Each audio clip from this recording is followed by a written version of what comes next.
तो सवाल यह है कि क्या वास्तव में तमिलनाडु की सरकार ऐसा कोई विधेयक लाने की तैयारी कर रही थी? अगर यह फेक न्यूज है तो इंडिया टुडे को यह खबर कहां से मिली?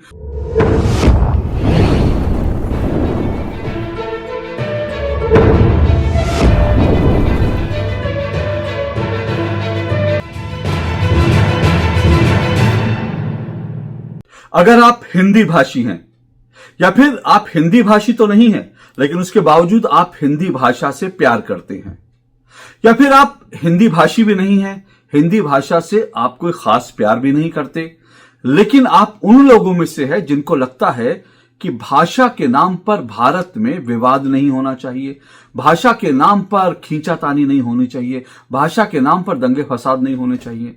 तो फिर 15 अक्टूबर को सुबह जो खबर आई, उस खबर ने आपको जरूर परेशान किया होगा। यह खबर क्या थी? आपने सुना? नहीं सुना तो मैं आपको बता देता हूं। दरअसल 15 अक्टूबर को सुबह लगभग 10-11 बजे खबर आई कि तमिलनाडु में स्टालिन सरकार जो है, डीएमके और कांग्रेस की सरकार जो है, वो विधानसभा में आज एक विधेयक लाने वाली है।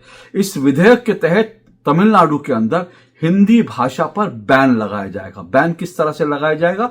जो खबर कहती है, क्योंकि यह खबर जो है इंडिया टुडे चैनल जो है उस पर आई थी। उस पर बाकायदा इस खबर में यह बताया गया था कि जो विधेयक लाया जा रहा है उसमें ऐसे प्रावधान है कि तमिलनाडु के अंदर कोई भी बोर्ड हिंदी का नहीं होगा, तमिलनाडु के अंदर हिंदी फिल्में जो हैं वो नहीं देखी जा सकेंगी, तमिलनाडु के अंदर हिंदी फिल्मों के गाने या हिंदी गाने नहीं बजेंगे। यानी हिंदी गाने नहीं होंगे, हिंदी फिल्में नहीं होंगी, हिंदी बोर्ड नहीं होगा, हिंदी में कोई बात ना करे। इसको लेकर तमिलनाडु में एक विधेयक आने वाला है। ये बाकायदा इंडिया टुडे के चैनल पर सुबह करीब 10:30-11 बजे खबर प्रसारित हुई। अब ये खबर सुनकर मैंने कहा, जो शुरू में 3 कैटेगरी बताई, उनमें से अगर आप किसी भी कैटेगरी में हैं तो आपको ये खबर सुनकर बहुत बुरा लगा होगा, हैरान परेशान हुए होंगे।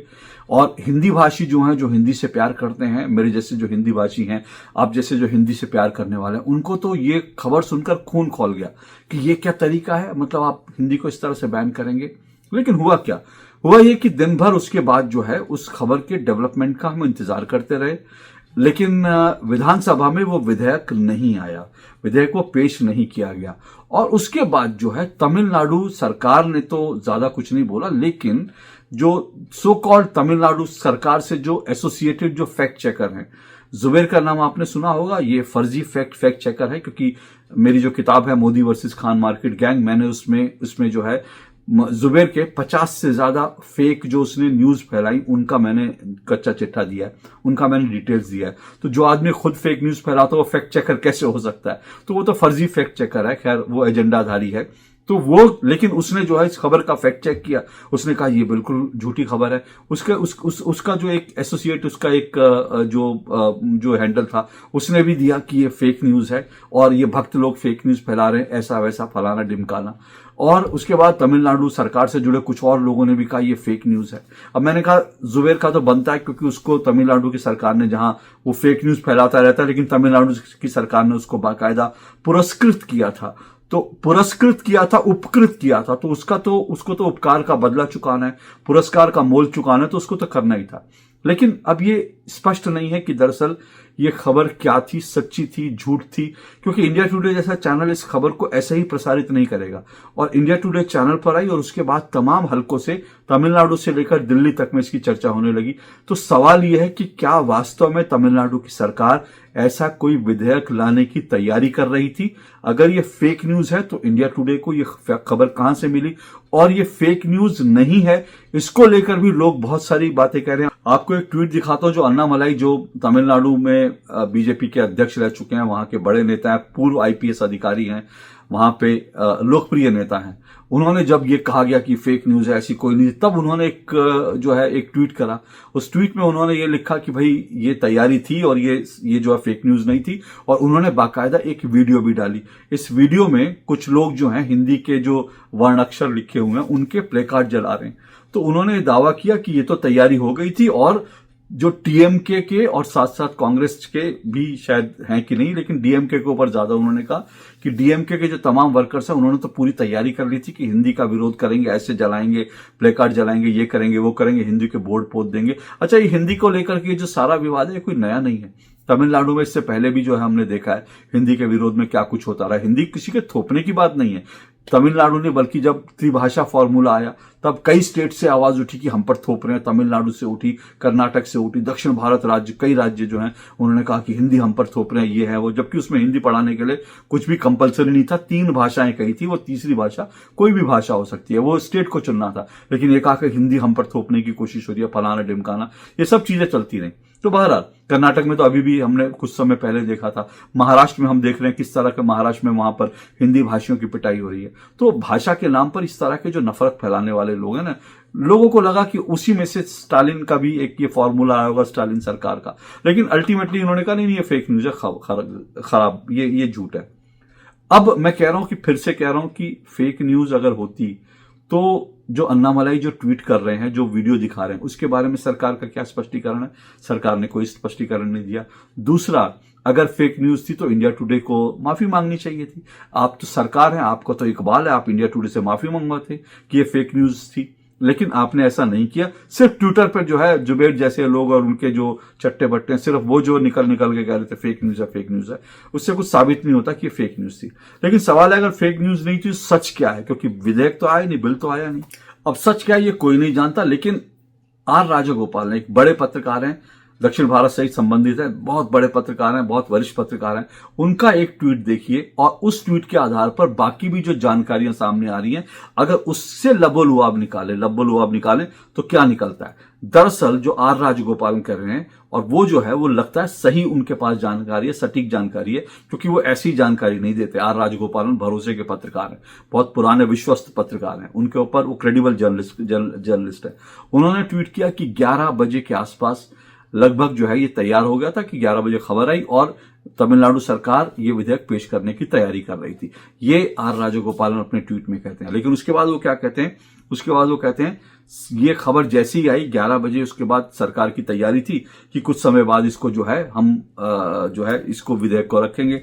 लेकिन उसके बाद क्या हुआ? 12:30 बजे तमिलनाडु के मुख्यमंत्री और तमिलनाडु में डीएम के नेताओं के पास दिल्ली से और पटना से फोन आने लगते हैं, और वो कहते हैं कि भाई हमको मरवाओगे क्या? ये क्या, अगर बिल आ गया तो बिहार में तो हमारी मट्टी पलीद हो जाएगी, बिहार में तो हमारी जमीन खिसक जाएगी, क्या कर रहे हो?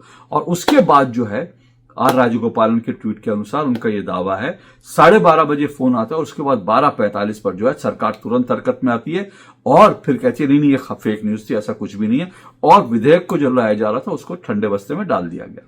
अब ये तमिलनाडु में जो बाकी जो मैंने बताया कुछ लोग हैं, वो ये दावा कर रहे हैं कि भाई ऐसा कोई था ही नहीं, सेक्रेटरीट से पूछ लो, इससे पूछ लो, ऐसा कोई विधेयक लाने का दावा ही नहीं था।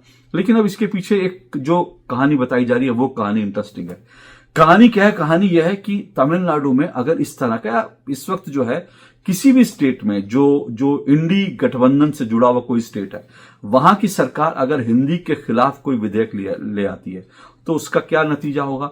उसका नतीजा ये होगा कि बिहार के अंदर उसको वो एक बड़ा मुद्दा बन जाएगा। और बिहार क्योंकि उत्तर भारतीय राज्य है, तो बिहार में अंदर ये बीजेपी बड़ा मुद्दा बना लेगी और ये जो इंडी गठबंधन है, आरजेडी और कांग्रेस, उसके गले की हड्डी बन जाएगा।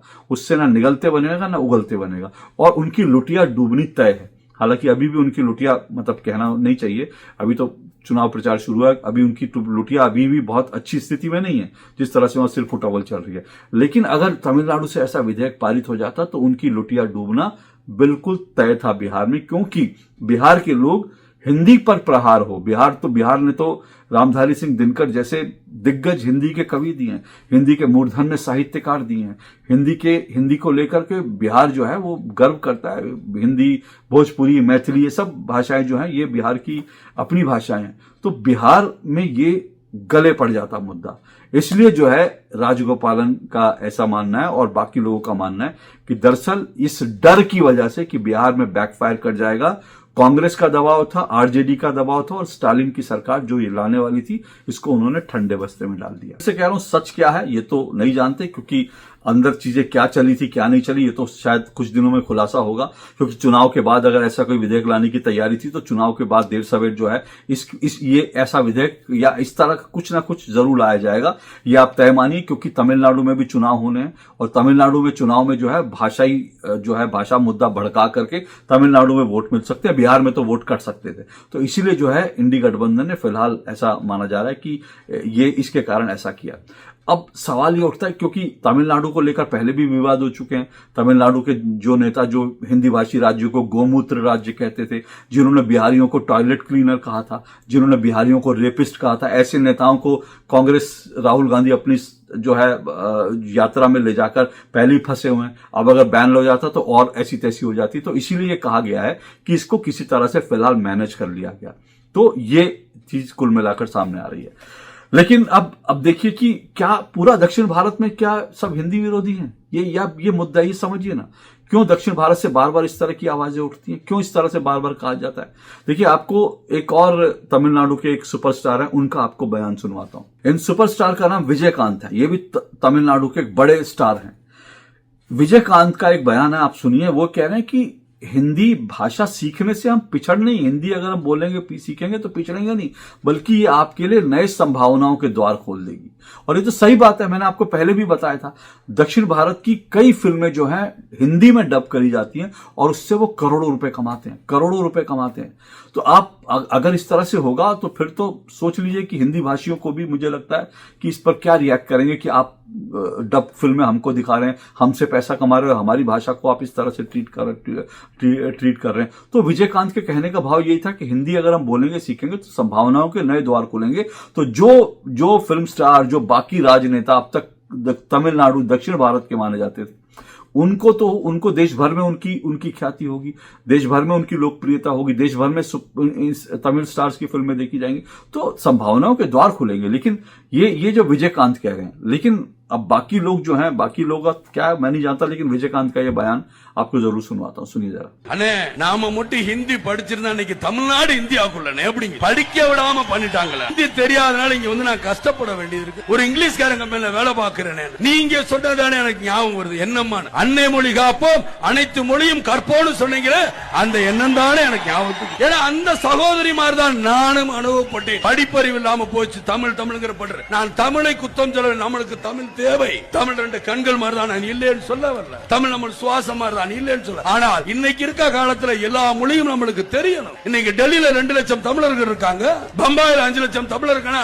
இங்க இருந்து படிச்சுட்டா போனாங்க இல்ல, அங்க போய் கத்துக்கிட்டாங்க. ஐயோ, ஏதாவது ஹிந்தி பேசணுமே, நம்ம குடும்பத்தை காப்பாத்தணுமே, நம்ம தாய் தந்தையரை காப்பாத்தணுமே, நம்ம சகோதரியை காப்பாத்தணுமே. நம்மளை நம்பி அங்க மெட்ராஸ்ல இருப்பாங்களே, நம்மளை நம்பி திருப்பூர்ல இருப்பாங்களே, நம்மளை நம்பி கோயம்புத்தூர்ல இருப்பாங்களே, நம்மளை நம்பி மதுரையில இருப்பாங்களே, எத்தனை தமிழ் இளைஞர்கள் தவிச்சு போய் அந்த ஆர்வத்துல இந்திய கத்துக்கிட்டு உழைச்சு இன்னைக்கு போட்டுக்கிட்டு இருக்காங்க.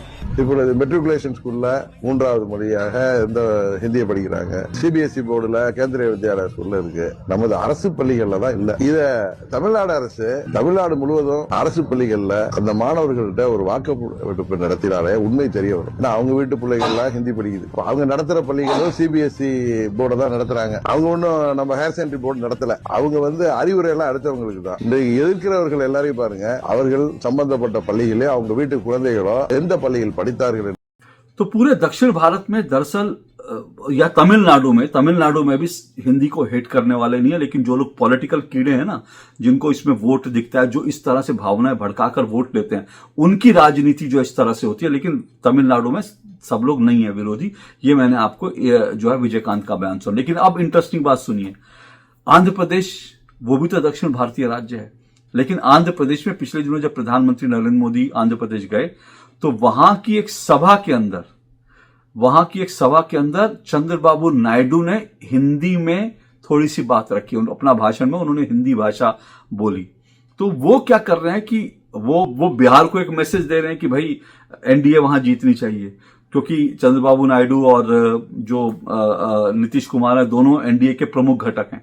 तो एक तरफ जो है तो चंद्रबाबू नायडू ने क्या किया, चंद्रबाबू नायडू ने बाकायदा हिंदी में वहां पर अपनी थोड़ा सा भाषण रखा और उस पर प्रधानमंत्री का क्या रिएक्शन था ये भी आपको जानना चाहिए। तो आप ये सुनिए जरा, चंद्रबाबू नायडू को हिंदी में बोलते सुनिए। गर्व होता है ना कि, और उनकी भाषा हमें भी सीखनी चाहिए। मैं हमेशा बार बार कहता हूं कि भाई हमको भी दक्षिण भारतीय भाषाएं सीखनी चाहिए, दक्षिण भारतीयों को हमारी भाषाएं सीखनी चाहिए। भाषा के नाम पर इस तरह से विवाद पैदा करना, देश में जो है बंटवारे की लाइन खींचना, है बिल्कुल गलत है।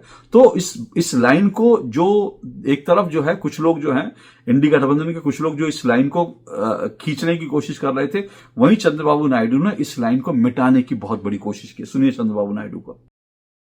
हम सब श्रीशैलम ब्रह्मरांबा मल्लिकार्जुन स्वामी से प्रार्थना करते हैं कि वे मोदी जी को देश की निरंतर प्रगति करने की शक्ति दे और हमारा विकसित भारत का सपना पूरा करे। हमें पूरा विश्वास है कि बिहार में एनडीए की जीत होगी और मोदी की विजय यात्रा इसी तरह आगे बढ़ती रहेगी।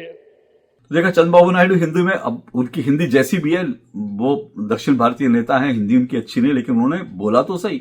अब उसके लिए उनका स्वागत होना चाहिए, उनके लिए तालियां बजनी चाहिए। और प्रधानमंत्री नरेंद्र मोदी ने इसको सराहा, उन्होंने ट्वीट करके, और प्रधानमंत्री नरेंद्र मोदी ने उनके लिए इंग्लिश में ट्वीट किया। आप सुनिएगा, बड़ी दिलचस्प बात आ रही। प्रधानमंत्री नरेंद्र मोदी का ट्वीट आपको दिखाता हूं। प्रधानमंत्री नरेंद्र मोदी ने इंग्लिश में ट्वीट किया कि भाई एनडीए की जो है जीत के लिए बिहार में जो एक अच्छा मैसेज है, और इस तरह से जो है चंद्रबाबू नायडू हिंदी में बोले, अच्छा लगा ये सब करके। और इसका जवाब जो है प्रधानमंत्री नरेंद्र मोदी के इंग्लिश ट्वीट का जवाब जो है वो चंद्रबाबू नायडू हिंदी में देते हैं। तो ये होता है भाषाओं को जोड़कर रखना, देश को जोड़कर रखने की सोच ये होती है कि भारत में तमाम भाषाओं के नाम पर हम बांटे ना, और इस तरह से ना करें। और साथ साथ एक इसमें जो है एक वाइज सोच भी होती है इसमें। एक इसमें आपको समझ भी नजर आएगी कि एक तरफ जो है एनडीए है जिसको पता है कि बिहार के चुनाव है, तो आंध्र प्रदेश के मुख्यमंत्री से भी वो हिंदी में बुलवा लेते हैं कि भाई इसका एक अच्छा मैसेज जाएगा। दूसरी तरफ इंडी गठबंधन है, भगवान मालिक है। तो इसलिए कह रहा हूं कि ये जो चीजें हैं ना बड़ी इंपॉर्टेंट होती हैं, और इन बातों को समझना बड़ा जरूरी है। पर सबसे बड़ा बात है कि हिंदी के नाम पर इस तरह से जो लोग राजनीतिक रोटियां सेक रहे हैं, बहुत बहुत गलत काम है। किसी भी भाषा के नाम पर किसी को भी राजनीतिक रोटियां नहीं सेकनी चाहिए। सारी भाषाएं, चाहे वो तमिल भाषा हो, चाहे कन्नड़ हो, मलयाली हो, वो हम सब की भारतीय, हम सब की, हम भारतीय, हमारी भाषाएं हैं। चाहे वो मराठी हो या कोई भी भाषा हो, ये सब हमारी भाषाएं हैं। इनको सबको हमें बराबर का प्यार और सम्मान देना चाहिए। इन पे लड़ाई झगड़े और इनको लड़ाने की कोशिश नहीं करनी चाहिए। ये बड़ा शर्मनाक है। आज के लिए इतना ही। नमस्कार।